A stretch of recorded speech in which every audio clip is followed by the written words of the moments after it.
Sir, once again, hi. Hi. Okay, Seems this to be is. better now. Thank you. This is better. I'm so sorry for you, for this, sir. No. Okay, can we start again? What do you think about the Occupy Gezi protesters and the police operations towards the protesters in Turkey, in Istanbul in general, sir? Well, I think that these demonstrations, according to my information, are not only in opposition against one project, but the project is seen as part of a strange and overall strategy to change the structure of society, to interfere into private life. And I think the protesters,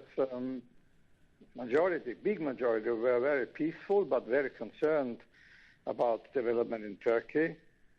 And I think that finally the police was not acting adequately. Of course, the police has to protect property and people, but according to all what we saw, this is not the adequate response the police did to the demonstrators. Okay, the European Parliament has announced a legal notice towards the Occupy Gezi protesters and the police violence against them in general, and that was a very long, actually, a legal notice. But in Turkey, the reaction was so tough. Both the Prime Minister, Mr. Erdogan, and the ministers, Mr. Davutoğlu and Mr. Bağış has reacted in a very tough manner. What is your feelings and your thoughts about this reaction from Turkey? Well, that's the usual reaction, which has a very nationalistic undertone. Turkey is not such a country like any else. It's a country who is in accession process with the European Union. And therefore, this criticism is, I think, justified. I spoke myself with Minister Bağış yesterday. We will continue the dialogue in some days' time. But I think it is not good for Turkey's role, not only in Europe, but also in the Arab world, if they treat young people like that, if, they call them all hooligans, if they say it's an international coordinated activities. These are words, normally used in very authoritarian regimes against any kind of disturbance. So we are really very, very concerned, not only about what happens, but also of some of the reaction. Mr. Swoboda, the representatives of the government always put the protesters in such a picture that this is a big game against Mr. Erdogan to create a chaos environment in Turkey in general, which was started by mainly the outsiders like the Europe, the USA. Would you agree with that? It's absolutely nonsense. Why should we want a chaos in Turkey? In the country, we want stability in Turkey, we want stability in the region. Turkey plays an enormous role now in the conflict of Syria.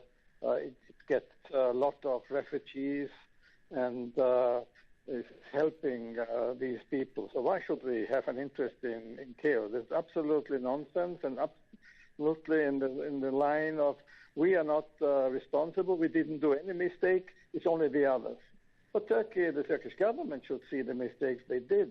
The Turkish government should see that they started a reform process but stopped the reform process, that they have, it seems to me, a hidden agenda where they really want to change society, and instead of bringing people together, they separate them and create new divisions.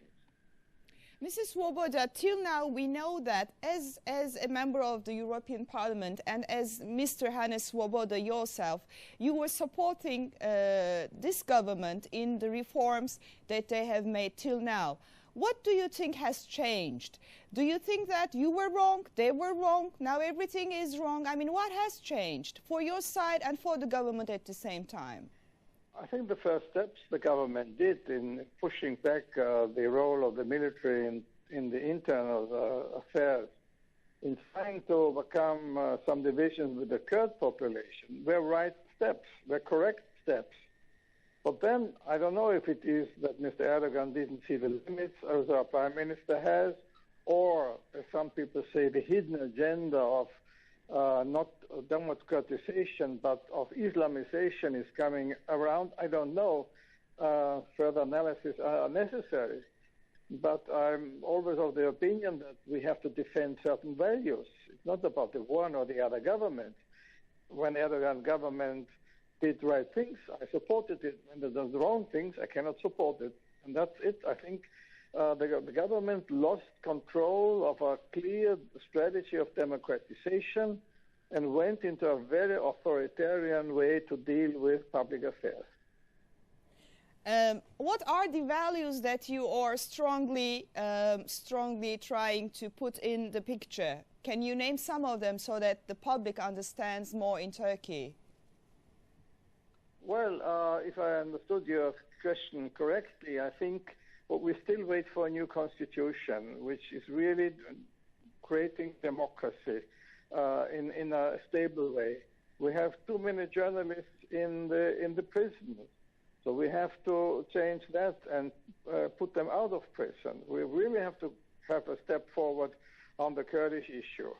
And the government should go into a dialogue with all the secular forces, what they really want to change, and should try to have a compromise.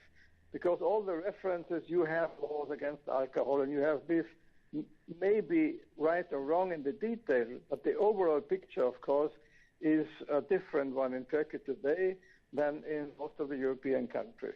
You have said that you have talked to Mr. Bağış, the minister responsible of the European Union affairs. He has actually written a very tough explanation against the European Parliament's legal notice, even saying that these people who used to be our friends are probably out of their minds. What have you talked on the phone with Mr. Bağış? Well, of course, on the phone he was more nice, and of course he said we are wrongly informed and everything is good and well, but he couldn't convince me. I could not convince him. But I think all these statements against, that we are out of mind and we don't know the situation, we're badly informed. Everybody seems to be badly informed besides the government of Erdogan.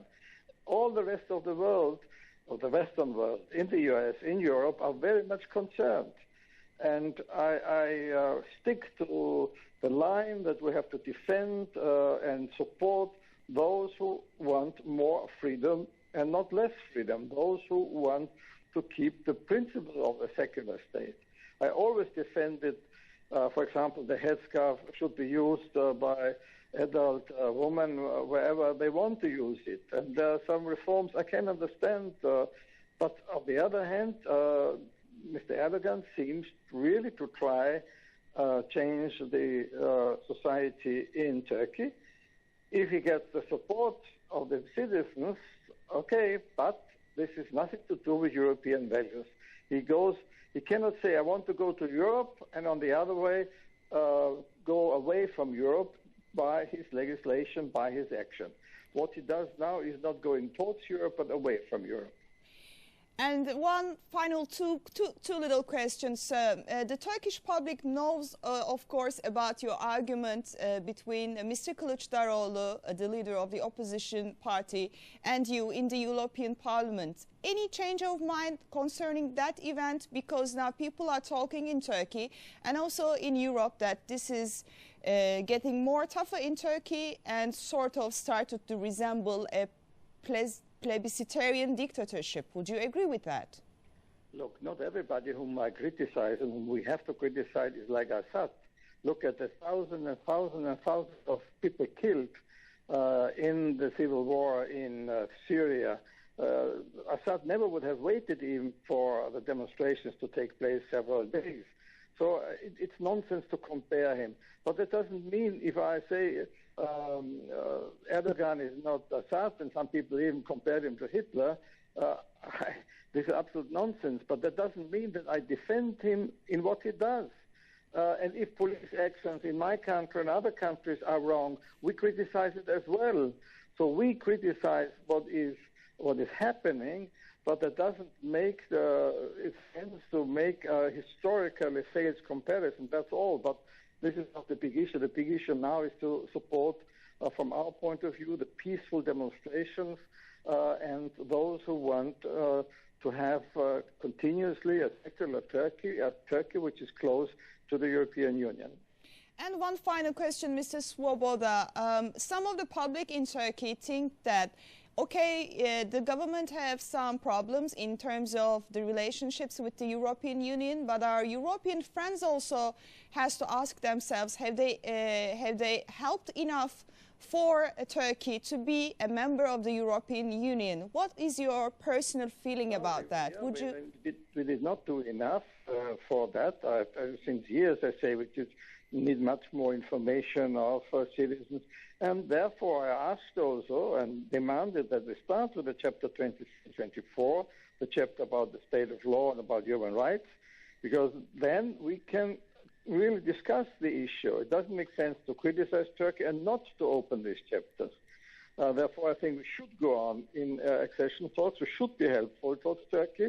And then we will see if the Turkish government is ready to go that way or not. But we have to test it and not say, okay, hands off of Turkey, we don't want them anymore. Okay, sir, thank you for that. And one final question for my colleagues. We know that you are very much concerned and you are very much closely watching what's happening in terms of media freedom of expression in Turkey. The media was criticized highly during these protests, and the demonstrators even made big protests in front of the media plazas all around Istanbul. How do you feel about that? Well, I'm not so informed in detail, but what I know, what I have been told is that the media, at the beginning at least, were very hesitant to report about what happened. Some people spoke of self-censorship. I think that has changed, and that is a good sign because I think part of democracy, a vital part of democracy, is media freedom. And many serious and very serious and sincere journalists, and they will do a good job in the coming days. Thank you so much, Mr. Hannes Swoboda, a member of the European Parliament, president of the S&D Group. One final statement you may say, you may want to say as we end this telephone interview, sir. Well, I hope that Turkey can overcome the crisis, that new talks and dialogue can start, and because what Turkey needs, like all the other countries, but especially Turkey, is to overcome the divisions. Including the Kurdish question, to be a strong role model again also for the Arab world, which is not happening at the moment. Thank you so much once again, Mr. Swoboda. Thank you. Thank you. That was very kind of you. Thank you. Bye.